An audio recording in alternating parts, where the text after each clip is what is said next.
영광이 떠났다는 제목으로 오늘 말씀을 나누겠습니다. 역사 공부의 목적은 과거의 실패를 반복하지 않고 미래를 창조하기 위함입니다. 에스겔서는 역사서는 아니지만 예루살렘의 패망이라는 역사적 정황 속에서 기록되었고, 또 에스겔이 선지자로서 이스라엘 민족의 실패를 성찰하는 동시에 새로운 미래의 소망을 통찰하고 있다는 점에서 우리가 그 역사 공부와 그 맥을 같이 한다라고 보겠습니다. 에스겔서는 예루살렘과 남유다 왕국의 패망을 배경으로 기록되고 있습니다. 남유다 왕국은 3차에 걸친 바벨론의 침공으로 멸망하게 됩니다. 주전 605년 1차 침공이 있고, 그리고 8년 뒤인 주전 597년에 2차 침공이 있은 후인 주전 587년 3차 침공을 통해 멸망하게 됩니다. 에스겔은 2차 침공인 주전 597년에 바벨론의 포로로 잡혀가게 됩니다. 그리고 포로로 잡혀간 지 5년째부터 예언 활동을 시작하게 되는데요. 이 본문의 말씀은 그 예언 활동을 시작하는 주전 592년부터 3차 침공이 일어난 주전 587년 그 5년 사이 어느 시점에 일어난 사건을 기록하고 있는 것입니다. 당시 남유다에서는 예레미야 선지자가 활발하게 활동하고 있었습니다.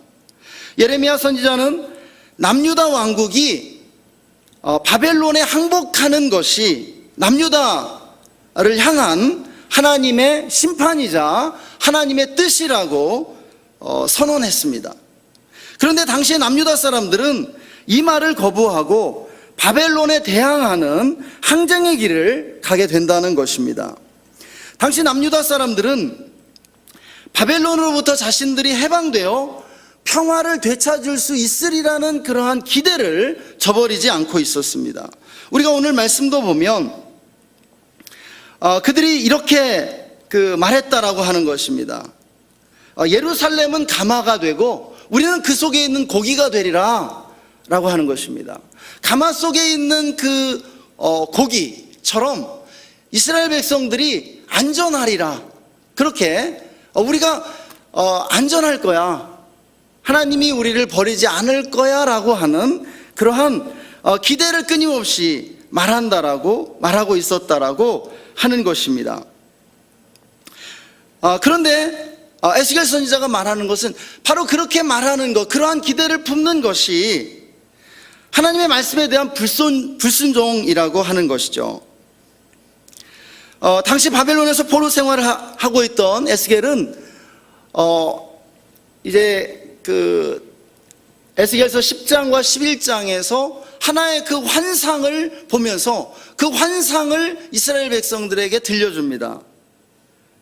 그 내용이 뭐냐면, 하나님의 영광이 성전으로부터 떠나서 이제 예루살렘과 남유다를 완전히 떠나버리는 그러한 환상이었습니다. 에스겔서 10장에서 떠나기 시작한 이 하나님의 영광은 이 11장 말미에 완전히 떠나게 되는 것을 우리는 보게 됩니다.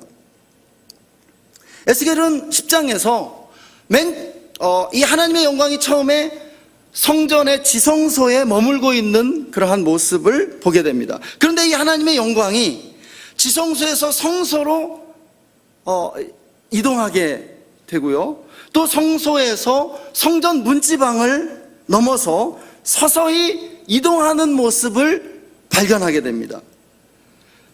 그리고 영광이 이제 문지방을 넘어 뜰에 이르더니 뜰을 지나 동문에 이르게 됩니다. 그리고 이제 그 동문을 지나 예루살렘 성읍 한가운데 까지 이동하더니 이제는 21장 말미에 예루살렘 성읍으로부터 완전히 떠나 올라가 버렸다라고 말씀해 주는 것입니다. 하나님의 영광이 예루살렘으로부터 떠나버렸다는 것은 무엇을 의미할까요? 하나님의 영광은 하나님의 임재를 상징합니다. 하나님은 영광으로 임재하시고 하나님이 임재하시는 곳에는 하나님의 영광이 충만한 것입니다. 하나님 당신이 너무나도 영광스러운 분이시기 때문입니다. 따라서 하나님의 영광이 떠났다는 것은 하나님이 떠나버렸다라는 그러한 뜻이며, 이제 하나님께서 예루살렘과 남유다 왕국을 완전히 버렸다라는 의미입니다. 이것은 이스라엘 민족에게 보통 심각한 문제가 아닐 수 없습니다. 하나님의 영광이 떠나는 환상은 이제 이스라엘 민족을 향한 하나님의 심판이 결코 돌이킬 수 없게 되었다라는 그러한 선언의 다름 아닙니다.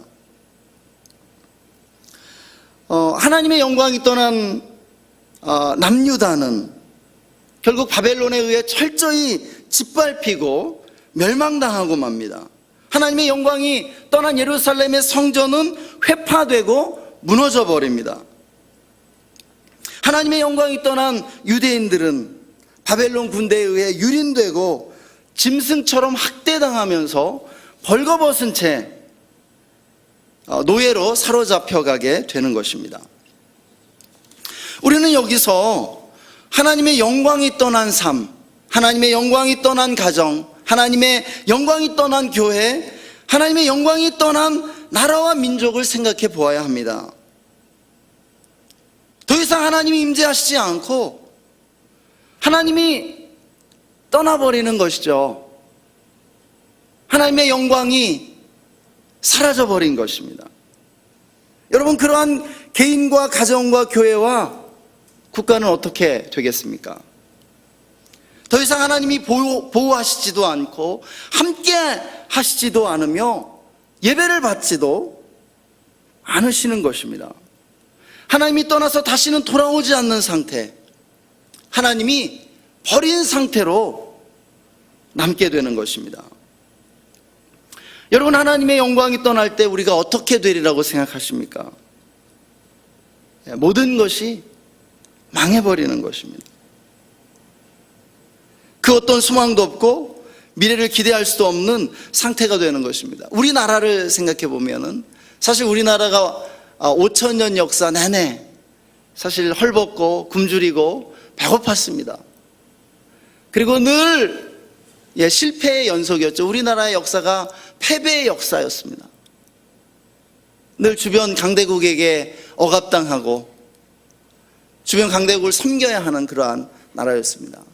그런데 우리가 5,000년 만에 배고픔의 문제를 해결했고 영광스러운 나라가 되었습니다. 우리가 그것을 생각해 보면 하나님의 영광이 임하는 것이 무엇인지를 우리가 생각해 볼 수 있다는 것입니다. 하나님의 영광이 우리와 함께 할 때 우리가 이러한 놀라운 승리를 경험하게 되는 것이죠. 그런데 이 영광이 떠나면 우리가 다시 그렇게 망하게 됩니다.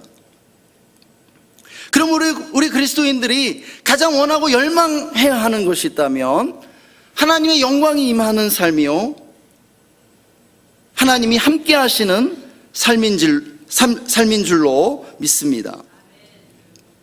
우리가 하나님의 영광 가운데 거하는 그러한 삶을 살아야 하는 것입니다.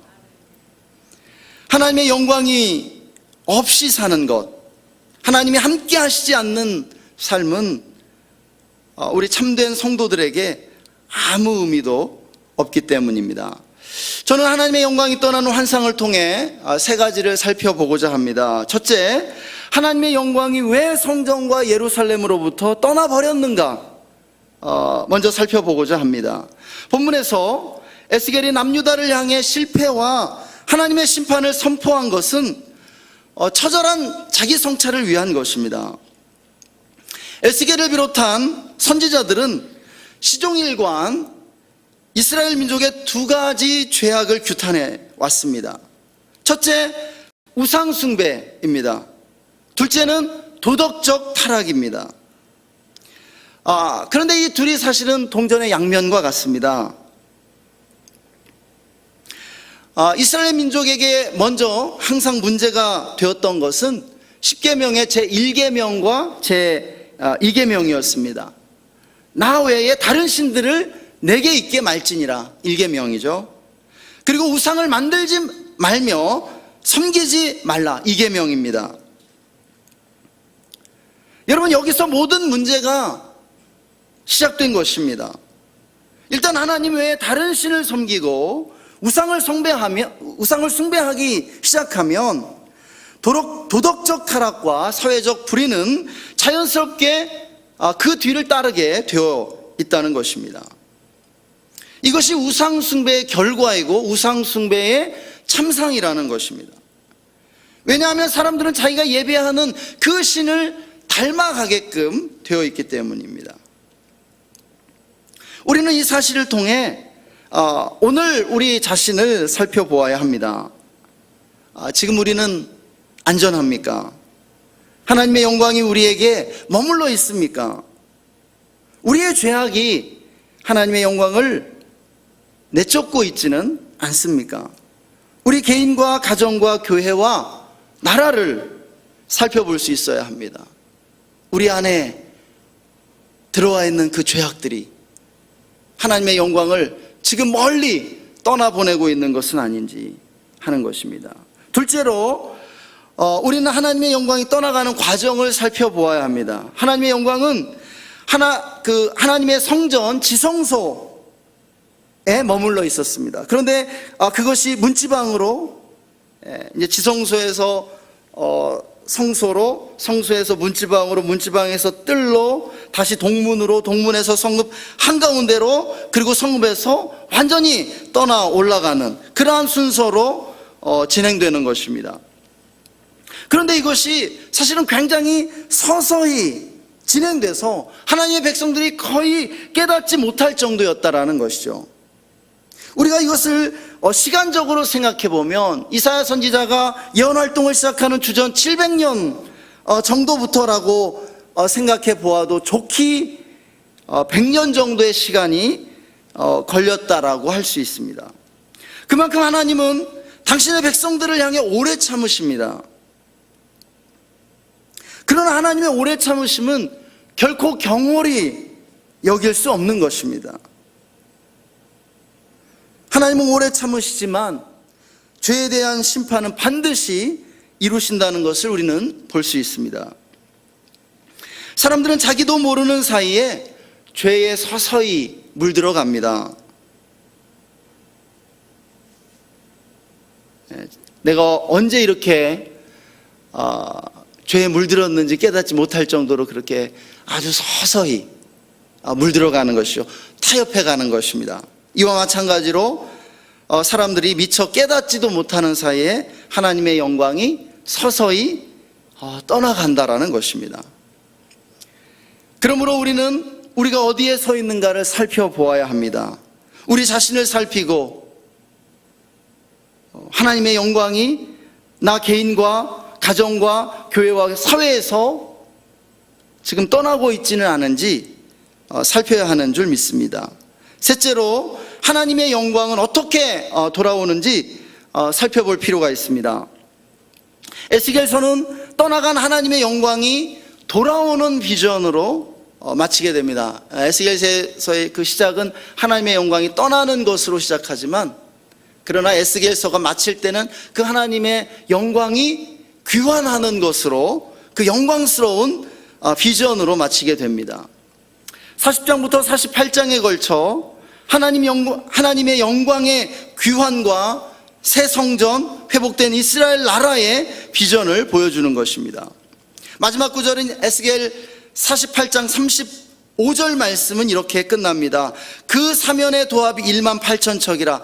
그 영광스러운 예루살렘 그 성을 회복된 예루살렘 그 성을 보여주면서 그 마지막 결론적으로 그 사면의 도합이 1만 8천 척이라 그날 후로는 그 성읍의 이름을 여호와 삼마라 하리라. 이제 예루살렘 그 성의 이름을 여호와 삼마라고 부르게 될 것이다 라고 말하는 것입니다. 이것이 에스겔서 48장 35절 에스겔서의 마지막 구절입니다. 그런데 이 여호와 삼마가 무슨 뜻인가? 여호와께서 거기에 계시다. 임마누엘과 같은 그러한 말씀이라는 거죠. 하나님께서 영원히 함께 하시겠다. 하나님의 영광이 이제 돌아와서는 다시는 떠나지 않는다라고 말씀해 주는 것입니다. 그런데 우리가 여기서 주의해 볼 것이 있습니다. 이 시작과 끝, 에스겔서의 시작과 끝 사이에 무엇이 있느냐라는 것입니다. 한마디로 이 비전이 언제 성취되는가라는 것입니다. 바로 즉시로 고통을 겪지 않고가 아니라는 사실입니다. 우리는 우리의 소원이 바로 이루어지기를 원하고 즉시로 성취되기를 원하고 고통이나 실패를 경험하지 않고 이루어지기를 바랍니다. 그렇지 않나요? 그러나 하나님의 영광이 돌아온 것은 남유다가 완전히 패망하고 하나님의 심판이 실행되어 70년 동안 포로 생활을 통해 하나님의 심판을 받은 그 다음이라는 사실입니다. 이것을 아는 것이 중요합니다. 성경은 심판을 받은 자가 구원을 받는다는 진리를 우리에게 가르쳐 줍니다. 심판받은 자가 구원을 받는다라는 것입니다.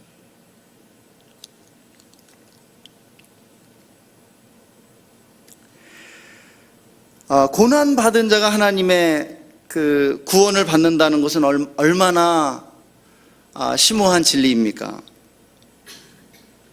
그런데 이러한 가르침은 사실 달갑지 않게 들리죠.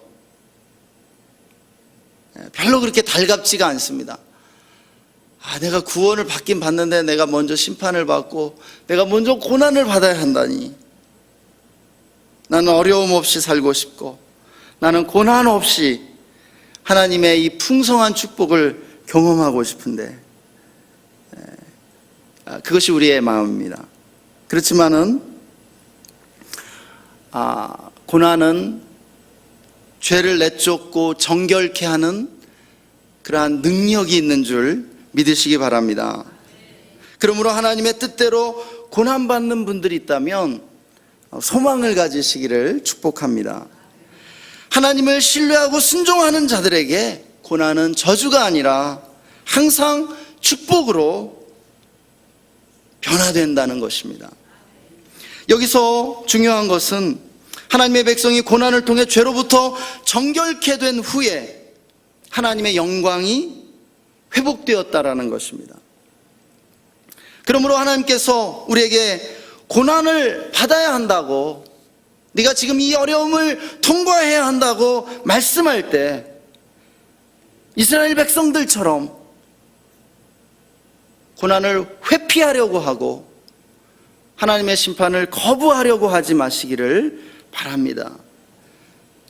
우리 사람의 본성은 고난과 실패를 회피하고 성공의 화려함만을 추구하기를 원합니다. 그러나 하나님의 지혜는 고난과 실패를 직면하는 것이야말로 성공의 화려함만을 추구하는 것보다 비교할 수 없을 정도로 지혜로운 것이라고 가르쳐 줍니다. 우리는 정직한 대가를 지불하는 인생을 살아야 합니다. 그 대가는 여러 가지 모양으로 우리에게 찾아옵니다. 지름길을 찾는 것이 아니라 넓은 길을 찾는 것이 아니라 좁은 길, 협착한 길을 찾는 것이 우리 그리스도인들의 부르심인 줄 믿습니다. 이 시간 함께 기도하겠습니다.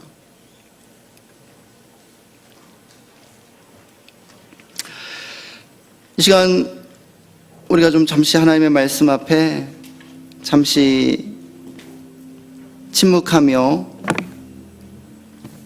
주의 말씀 앞에 머물렀으면 좋겠습니다. 하나님의 영광이 우리 개인과 가정과 교회와 나라에 임하고 있는지 우리가 살펴보면서 우리가 좀 잠시 주님 앞에 침묵하겠습니다.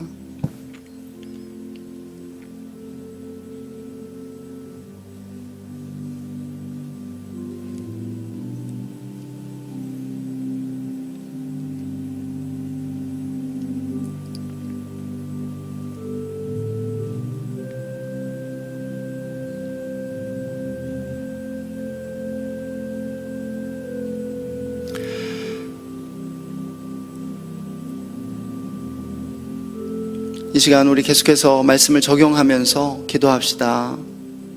혹시 우리의 삶과 가정과 교회와 나라 가운데 하나님의 영광을 떠나게 만들고 있는 그러한 죄악이 있다면 우리가 회개하면서 기도했으면 좋겠습니다. 그리고 하나님의 영광이 나 개인과 가정과 우리 교회와 우리 나라에 임하도록 우리가 함께 기도하는 시간을 갖도록 하겠습니다. 함께 기도하겠습니다. 하나님 아버지, 우리의 죄악을 회개합니다. 우리 안에 들어와 있는 우상들과 또한 아버지 도덕적이고 윤리적인 그러한 삶을 사는데 실패한 우리의 그 모든 죄악을 주님 앞에 다 고백하며 회개하며 나아갑니다.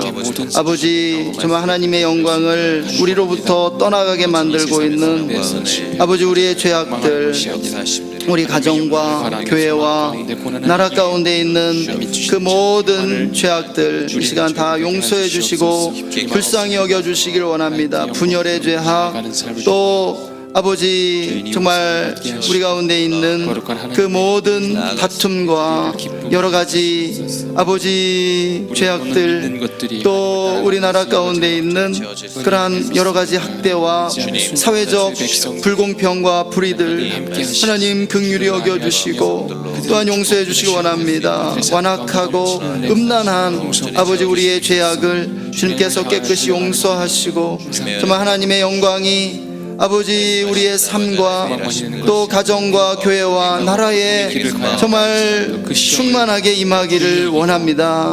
하나님의 영광 안에 머물기를 원합니다. 하나님의 영광 가운데 살기를 원합니다. 하나님의 영광이 임하는 삶, 하나님의 영광이 임하는 가정과 교회와 나라가 되기를 원합니다. 하나님 임하여 주옵소서, 역사하여 주옵소서. 우리 계속해서 우리 교회를 위해서 함께 기도하기를 원합니다. 우리 중앙교회와 중앙예담학교 가운데 하나님의 영광을 임하게 하여 주십시오. 우리 함께 기도했으면 좋겠습니다. 또 오늘 제4차 재직 세미나가 있습니다. 우리 김병년 목사님을 통해서 우리 4차 재직 세미나 가운데 큰 성령의 은혜가 임하도록 우리 함께 기도했으면 좋겠습니다.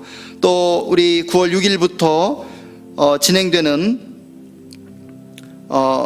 제15차 예담3 가운데 성령으로 기름 부으시고 또 하나님의 영광을 충만하게 임하게 해주시도록 또 우리 담임 목사님의 건강을 위해서 우리 주여 일창하고 함께 큰 목소리로 함께 다 같이 기도하도록 하겠습니다. 주여 아버지 감사합니다. 주님을 찬양합니다. 아버지 중앙교회를 또 수원에 세워주신 하나님, 중앙교회를 통해서 정말 이 수원 도성에 하나님의 영광이 임하게 하여 주옵소서. 아버지 정말 기름 부음 받은 교회가 되게 하여 주옵소서. 성령 충만한 교회, 영적 전쟁에 승리하는 교회 되게 하여 주시기 원합니다. 아버지 중앙교회를 예수님의 보혈로 덮으셔서 거룩하게 임하게 하여 주옵소서.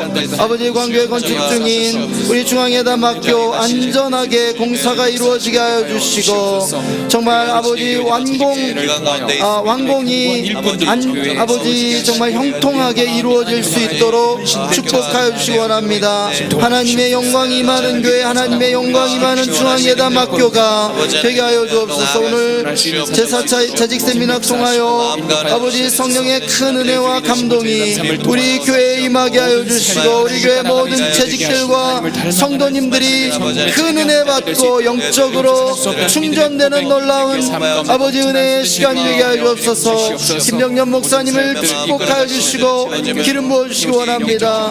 담임 목사님 건강을 지켜주시고 오늘 성령의 충만한 하나님의 사람이 되어 시대적 사명 감당할 수 있도록 힘과 능력을 더하여 주시기를 간절히 간구합니다. 아버지 제15차 예담3 가운데 기름 부어주시고 아버지 정말 하나님의 영광이 우리 가운데 임하는 15차 예담 삶을 통해 우리 교회가 새로운 부흥과 도약을 경험할 수 있도록 우리 모든 성도님들이 아버지 영적으로 아버지 새로운 전성기를 맞이할 수 있도록 축복해 주시기를 간절히 간구합니다. 아버지 축복하여 주옵소서. 우리 시간 마지막으로 우리 나라를 위해서 함께 기도하기를 원합니다. 하나님의 영광이 가득한 우리나라가 되게 해달라고 하나님께서 우리나라를 지켜주시고 보호해 주시도록 기도했으면 좋겠습니다. 북한의 모든 위협을 제거해 주시고 평화 통일이 이루어질 수 있도록 기도해 주시면 좋겠습니다. 문재인 대통령과 또 정부 또 국회를 위해서 정치적인 안정과 또 경제적인 그러한 발전이 이루어질 수 있도록 기도하기를 원합니다. 또 마지막으로 우리 교회의 환우들 치유와 건강의 회복을 위해서 기도했으면 좋겠습니다. 우리 시간 다 함께 주의 일창하고 통성으로 기도하겠습니다. 주여, 아버지 우리에게 나라를 주심을 감사합니다. 아버지 우리에게 아버지 정말 정부와 또한 국회와 또 사법부를 주심을 감사합니다. 아버지 시간 우리나라를 축복하고 주님의 손에 올려드립니다. 하나님의 영광이 임하는 나라가 되게 하여 주시고 하나님의 영광이 임함으로 아버지 승리와 또한 아버지 정말 번영을 이룩하는 나라가 되게 하여 주시길 원합니다. 세계 열방의 축복의 통로가 되는 우리나라가 될 수 있도록 아버지 영적으로 우리나라를 새롭게 하여 주시기를 간구합니다. 영적인 대각성 운동이 일어나게 하여 주시고 부흥이 일어나게 하여 주옵소서. 성령의 바람이 불게 하여 주옵소서. 문재인 대통령과 정부를 붙잡아 주시고 지혜를 주시며 백년대계를 가지고 아버지 나라를 아버지 또한 이끌어 나갈 수 있도록 지혜와 총명을 더해 주시기를 간절히 간구합니다. 아버지 북한의 위협이 제거되게 하여 주시고 북한의 모든 악한 도물을 깨뜨려 주시며 아버지 남북 평화 통일이 이루어질 수 있도록 은혜를 베풀어 주옵소서. 한반도의 비핵화가 실현되고 평화가 정착될 수 있도록 은혜를 베풀어 주시기를 원합니다. 하나님 또한 우리 교회에 많은 환우들 찾아가 주시고 치유의 광선을 발하여 주셔서 치유와 회복의 기적을 경험케 하여 주옵소서. 문제를 만난 이들 문제를 해결하여 주시고 어려움 가운데 있는 이들 위로해 주시고 주여 격려해 주셔서 그들의 마음을 붙들어 주시기를 간절히 간구합니다. 영적으로 침체해 있는 이들 주여 새롭게 하여 주시고 주의 얼굴을 다시 구하며 아버지 신앙의 열정을 회복할 수 있도록 주여 주님께서 만져주시고 새롭게 하여 주옵소서. 하나님의 영광으로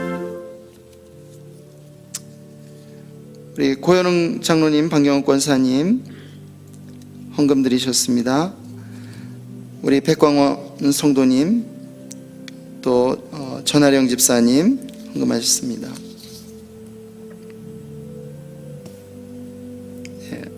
우리 박건홍 형제님 군인이신데 또 헌금하셨습니다. 함께 기도하겠습니다. 하나님 하나님의 영광이 우리의 삶에 충만하게 임하기를 원합니다. 우리들이 하나님의 영광을 사모하며 하나님의 영광 가운데 들어가 거하는 자들이 되기를 원합니다. 하나님, 오늘도 영광으로 우리들을 불러주심을 감사드립니다.